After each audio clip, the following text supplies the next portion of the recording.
Kirsten, you are back now from a busy fall on your book tour. What was it like to connect with these parents and athletes in real life after they get to read your words of wisdom?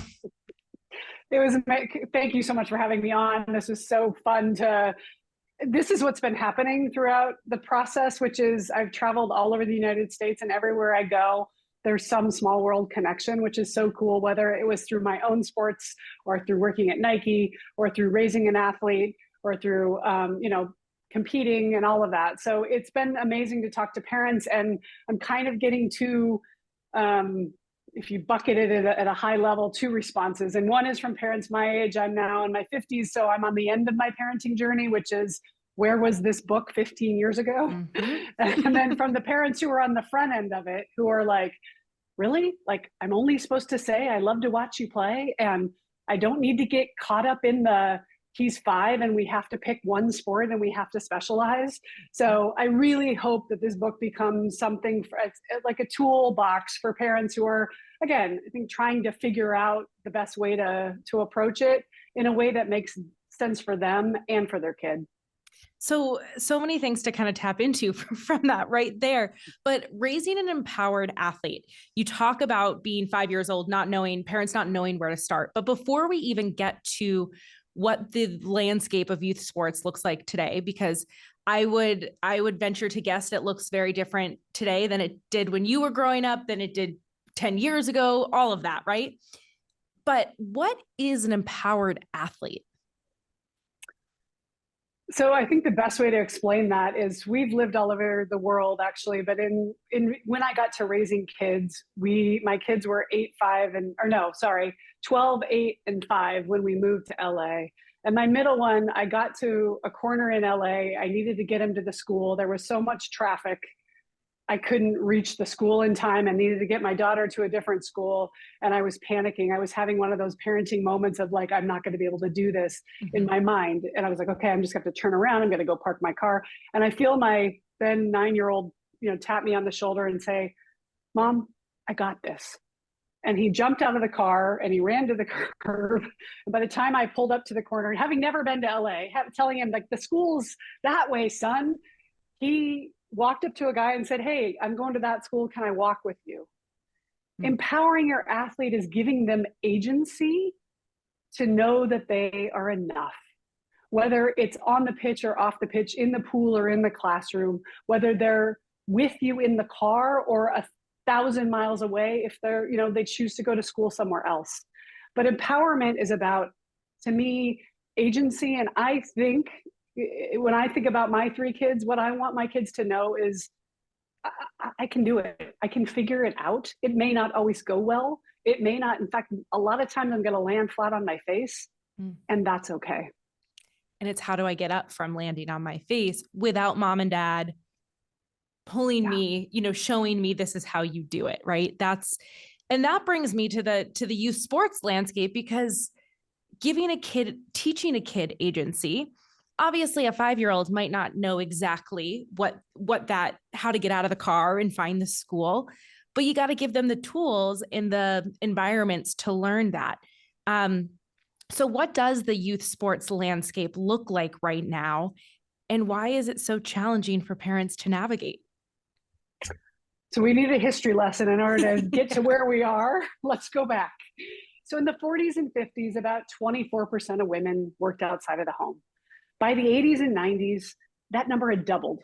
Today, the number is 78% of women work outside of the home, right? So we're now to the place where we all have super busy lives. And even if you don't have a quote unquote full-time job, parenting is a full-time job, because you have, 3 kids at 3 different schools and 5 different sports, et cetera, et cetera.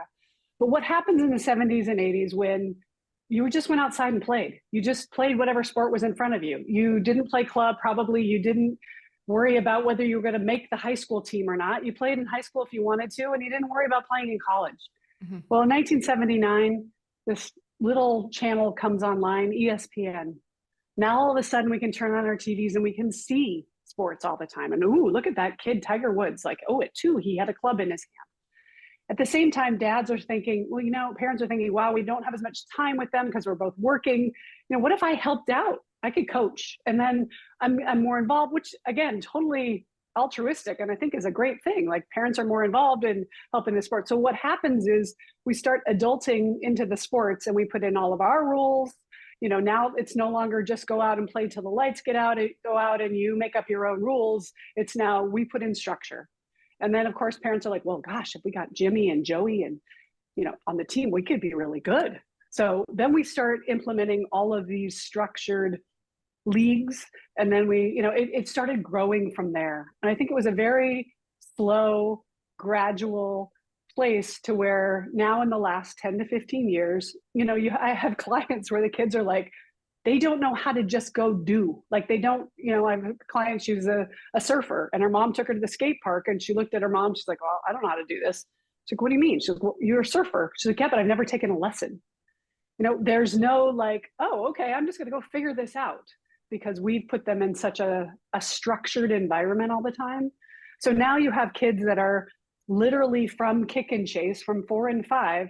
All they know is I have these lessons at this time. I have to go to this piano lesson. Then I have to go to this, voice lesson. And then like everything is about structured play and structured learning.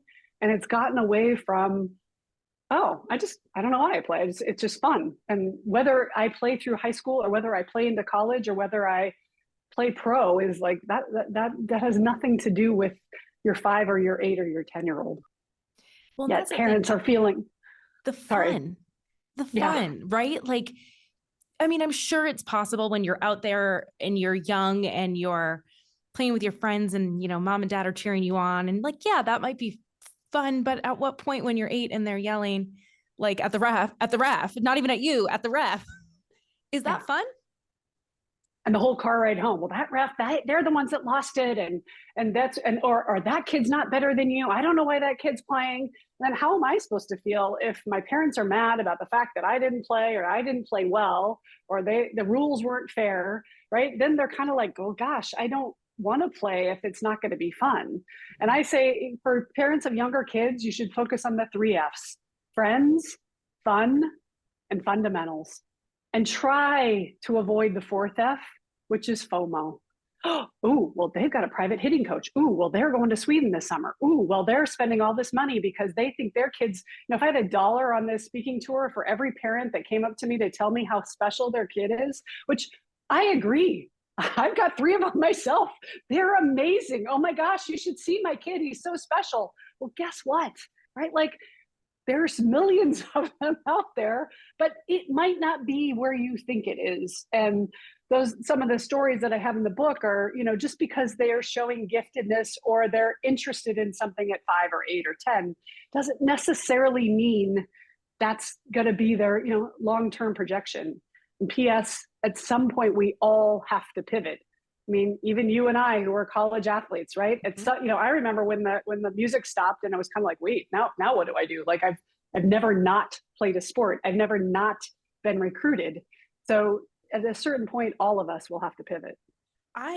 Yes, 100%. I will never forget. So volleyball is a fall sport, and I remember my teammates, I lived with them my senior year. We came back that spring semester, and we, like, the first week of classes, we were like, what do we do in our free time? We were like, we don't have practice. We don't have lift. We don't have anyone to like make a schedule for us. And of course, we learned all of those skills throughout time, right? You figure out when to fit in your homework. You figure out when you prioritize socializing and friendships. But for the first time, we were like, so I can go a whole week and not work out and there's no repercussions. Like, I'm not going to struggle in practice next week because I can't get through a drill. And it was a learning moment. And fortunately, from sport, we had learned the skills to kind of navigate, but all of us navigated it differently too. Not each of us approached it the same, which I think is what I'm kind of hearing you say too, is every kid is different. It's going to look different for your first kid, your second kid, your third kid. And I'm interested, like you mentioned there, they have all these lessons and we hear about specializing in sport. We hear about, we see Tiger Woods with a club in his hands when he's little. We see the Steph Currys of the world. But is that really important that kids specialize so early, or should they be exploring multiple sports and deciding later down the road? B. The No best time needed to think about that one. Oh, did I say that too fast? The best athletes we know play multiple sports. You're less overwhelmed, less burnout, less overwhelmed, you're less, less injury. You have all these, you're excited about it. I mean, I remember because I played a different sport in every season, I always got excited for the next, oh, basketball's here. Oh, I haven't played basketball in 3 months, right? But we now are, I mean, my daughter plays volleyball and we were leaving JOs, we're getting the text in the airport that, well, what do be there on Sunday because tryouts for next season are on Monday, right? So we're not talking about giving them 2 months off or 3 months off. We're talking about 3 days. And that's not good for your brain. That's not good for your body. That's not good for, again, just general athleticism. And what we want are athletes for life. Because what we know is those who are not competing, but who are physically active at 23, then set the stage for the habits that they're going to have for the next 60, 70, 80 years. So 70% of kids are dropping out of sport altogether by age 13. So and again, it's not about the trophy. It's about the physical. It's about stress, chronic stress and anxiety and overwhelm and coping skills. Like I was just having this discussion with a trainer was like, what my daughter isn't going to play volleyball in college. She's decided she's done. But I love that she now knows how to walk into a weight room and isn't intimidated by it. She's like, oh, I can work out. Oh, I know exactly because she played volleyball for the last 5 years. And parents, the mom asked me yesterday, well, why is she playing club this season if she's not playing in college? I go, it's this really weird thing. It's like fun. It's supposed to just be fun, right? She likes it, right? And it is. It's like, that's almost a strange answer. Like, oh, well, she's not doing it because she wants to go to the next level. No, she's actually just enjoys it. She enjoys her teammates and she likes the way she feels when she works out. That's what we should be focusing on. And that's going to lead to, the water polo player becomes the diver and the track and field athlete becomes the climber. And you're going to pivot to other sports throughout your life. And that's the goal, is staying active and growing and developing and trying new things. Having agency over what your future is. I love that because I think I have this conversation with people often as an adult of like what joy it brings me, at least, to try something new and be bad at it. And that's really hard also as an adult, right? But when you're a kid and you're experiencing all these different things, like that's the great opportunity to learn the skills to do that. And even with someone like myself who played multiple sports, did all those things, I still can find it challenging to try something and be bad at it. And I think playing sports, being part of those teams and communities, and kind of you get the tools for adulthood. Yeah, and I like you probably because you played at a high level. Like I'm so competitive with myself that I have a hard time. Like if I suck at something, like it's hard for me. I'll raise my hand. I don't like sucking, right? And then yet when you say you're modeling to your kids, oh, I tried that. It didn't work out. I had an athlete, 5-time Olympian, on Danielle Scott, and she 5 times for volleyball, and then went back and tried to make the national team for basketball. And when I had her on the podcast, she and her 7-year-old were learning how to play the piano. And she's like, oh, she's so much better than I am, but she's teaching me so much. And that's exactly why she's a 5-time Olympian, because she has a growth mindset that isn't about, well, I'm the parent and you're the kid and I should be better than you and I'm teaching you. She was having so much fun learning from her 7-year-old about what it took to be a better pianist. She's like, oh, I don't know anything about piano. I'm new at piano too. So having that kind of growth mindset is what elevates you, like, again, in all parts of your life. Forget just sports. It's about every aspect of life. A growth mindset is so important. And I'm so glad that you brought that up. And I'm curious, that means taking criticism, right? That means being open to feedback, using the feedback, and then finding a strategy to move forward. How can parents with kids from 5, I guess, to high school help foster a healthy growth mindset? Because if a kid's coming to you at 5 and saying, I'm bad at X, Y, and Z, That's different than if a teen's coming to you. So I'm curious, Kirsten, how you approach that at different ages. The most important thing you can do is model it. Mm. They're going to listen to almost nothing, particularly once you get to the teenage years, none of what you say, but they are taking notes. And I remember when my older two were young teenagers, and you felt like it's just falling on deaf ears. And then you wait a couple of years, and all of a sudden, everything you were saying gets regurgitated back to you. But as I say on the podcast, my podcast with Susie Walton, Raising Athlete, #RaisingAthletes, she talks about, parents, if you're one of those people that is like, I'm a perfectionist, I can't allow my kid to see me make an error. She's like, get off at the wrong exit. Like, find small little opportunities to show them that it is okay to not be perfect. Because if you're walking around, we all have things that you didn't do well on the presentation, or you lost the job, or the relationship didn't go well. We have, things that happen to us every single day. And if you're only showing them or allowing them to see into your world about everything, I pitched this book to 50 publishers, there were a lot of dinners, like, I don't know if this is going to happen. Like, wow, this didn't go well. I was in Dallas 6 months ago. 0 people showed up for the talk. I came home and said, wow, that just didn't go well. I had 100 people signed up and nobody showed up. It's okay. Like, humiliating? Yes, of course I felt shame about that. At the same time, it's a day. It's an episode. Whatever. How bad do you want it? Are you going to pitch it again? Or are you just going to go say, okay, well, I guess it wasn't meant to be? And that's what we're modeling to them too, was, okay, you got cut from the team. Okay, you got an F on that paper. Okay, the relationship didn't end the way you thought it would. So what, now what? So what, now what? And that's, like you just said, it applies to everything. It applies to absolutely everything. Kind of switching gears here. You mentioned a little bit earlier, and I think is a really important conversation when it comes to sports at all levels, is coaching. And one, I want to start with the importance of a relationship that a player or an athlete and their coach has. Why is that so important to performance, to mindset, to growth mindset, to experience all of those things? Oh, just love this topic. Coaching, coaches and teachers and parents, and that's why this book is for all of them, because, and including the athletes, is we have so much power to impact, whatever hat you're wearing, to impact and change, positive or negative, somebody's future.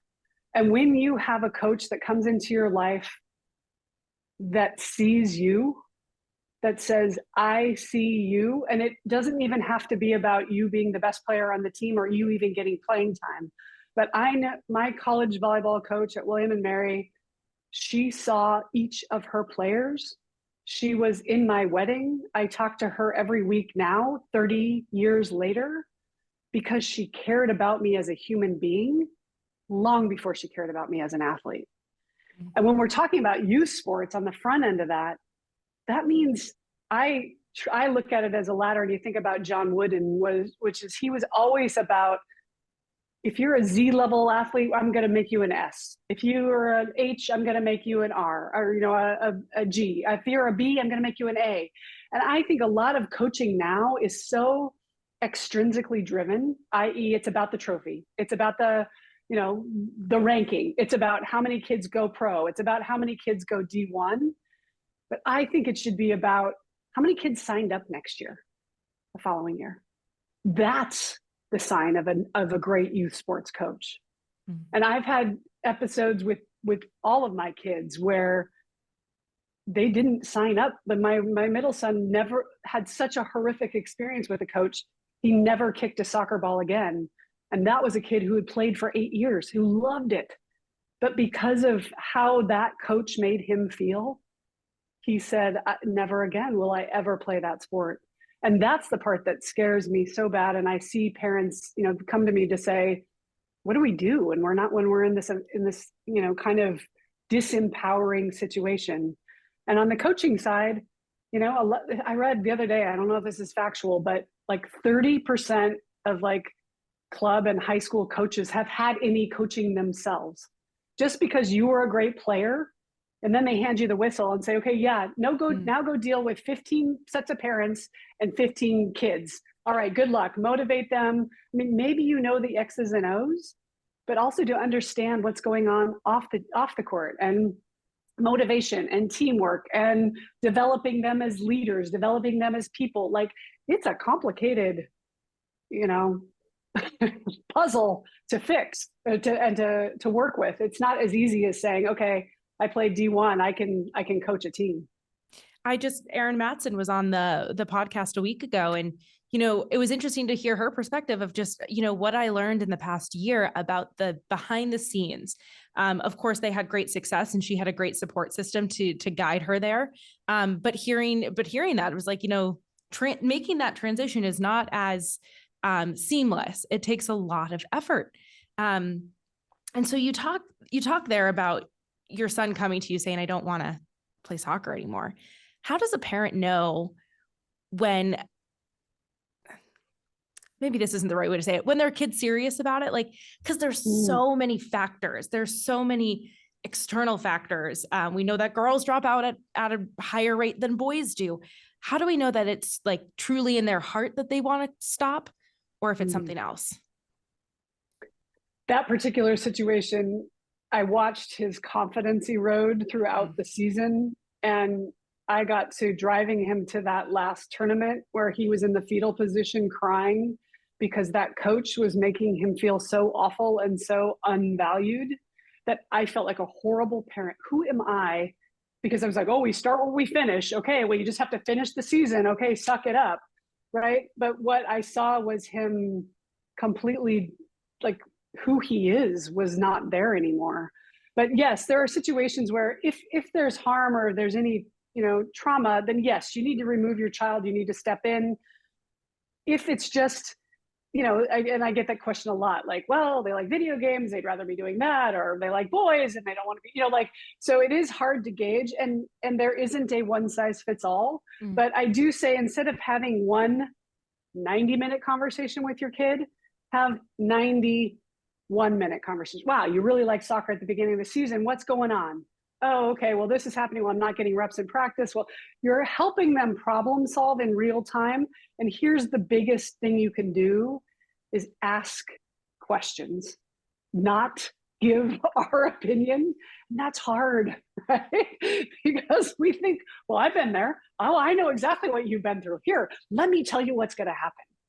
But as much as you can, don't sympathize, empathize. And empathize requires asking open-ended questions, not yes or no, but tell me how you feel when.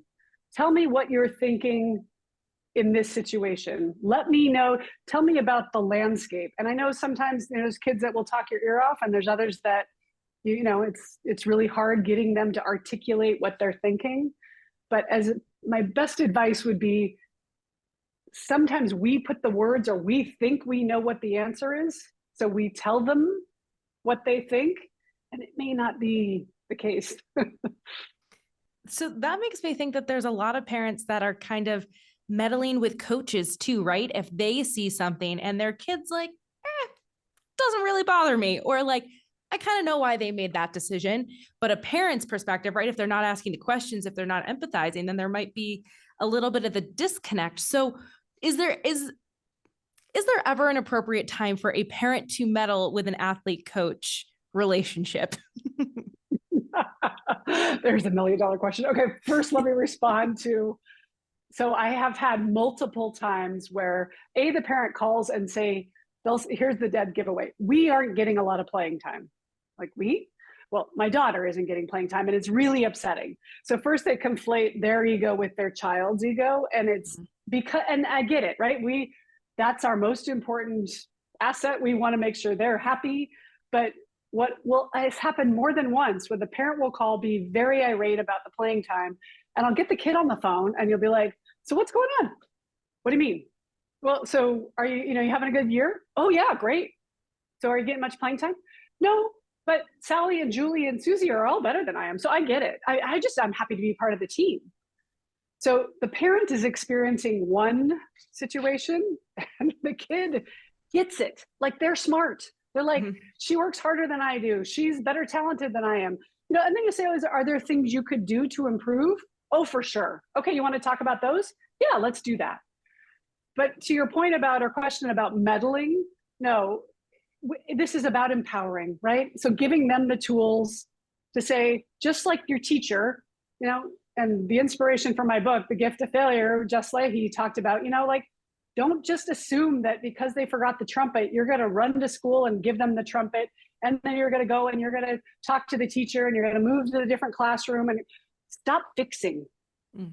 If they want to see work, yes, give them support, give them tools, ask them good questions around how you can help them. But we are doing so much more snowplow, helicopter, drone, pick your metaphor, parenting, that they're not getting the benefit of learning the lesson by it not going well and trying to figure it out on their own. Well, I think about that in like terms of like the workplace, right? Like mom and dad aren't going to come into your boss and be like, hey, I think that Sally really needs a raise. Like, no, you have to advocate for yourself. And this seems like a really great way of asking questions and getting those tools to do so, which leads me to, not only are you you coach these parents in sport, you coach athletes, you also coach a peak performance coach, and you coach people in their careers and to just be high performers. So I'm curious what your non-negotiables for success are in general. Just across any of those spectrums, you're saying? I think we touched on it, in the middle, which is being curious and willing to. Actually, I was listening to a great podcast today about stoicism, and Stoics. It's not about being the best. It's about asking better questions. We're such focused on the outcome. It's progress over perfection, and we're so all worried about, did I get the trophy? Did I get into the best school? Did I get the best job?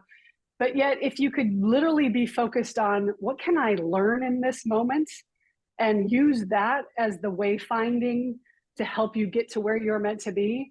So the tools that I like to help people with are all around mindset, which are, what are the stories you're telling yourself? Well, I'll never get that job. Well, I'll never get on that team. Well, I'll never get into that school. Or are you saying, gosh, if I could learn this skill set, it might put me on a different path that I'm on today, and that might be fun. I love that. I think that's so important. And asking questions is something that we can get bogged down in, right? Like we can get bogged down in the day-to-day of life and not really spend time doing that. So that's really important. And then curious, as we look at youth sports, we look at, almost kind of the tail end of that, of going to college to play a sport. How has NIL impacted youth sports? Oh, it's such an interesting conversation, right? I don't think we yet know exactly how, because we're still in the middle of it. But between that and the transfer portal, pre-COVID, getting a college scholarship at any level or getting to play in college, D1, D2, D3, NAIA, any level, was less than 7%. With COVID, with the transfer portal, I'm guessing we're going to see data that's less than 4 or 5%. And now you're seeing coaches that are coming out saying, I'm not recruiting high school kids. I don't need to. I'm going to go into the portal and I'm going to pick out somebody who's already got 2 or 3 years of stats. And what we're giving up for that is the college experience that I'm assuming you and I had, which was to really bond with your team, to be all in for your school, to have school pride, where my middle son, who was speaking to it was a Power 5 team. And the coach said, I'm not going to recruit your son because he's 18 and I'm sure he's talented, but I can go into the portal and I can get any kid who's already got 3 years of experience. I want to win now. I'm being held accountable to win right now. So, essentially they're admitting, I don't really care how long these kids are here. And he goes, and on the other side, the kids are saying, well, I'm going to the league. So it doesn't even matter how long I'm here. He says, most of them aren't. In fact, in that particular school, he said, we have trouble keeping them eligible because they have zero intention of actually graduating. Mm-hmm. And now you're seeing, the downside is you're seeing kids that are transferring every year. So you're not even halfway to a degree once you go to 3 or 4 different schools because you keep starting over. NIL is for the top 1% of the 1%, mostly. And yes, some people will benefit from it.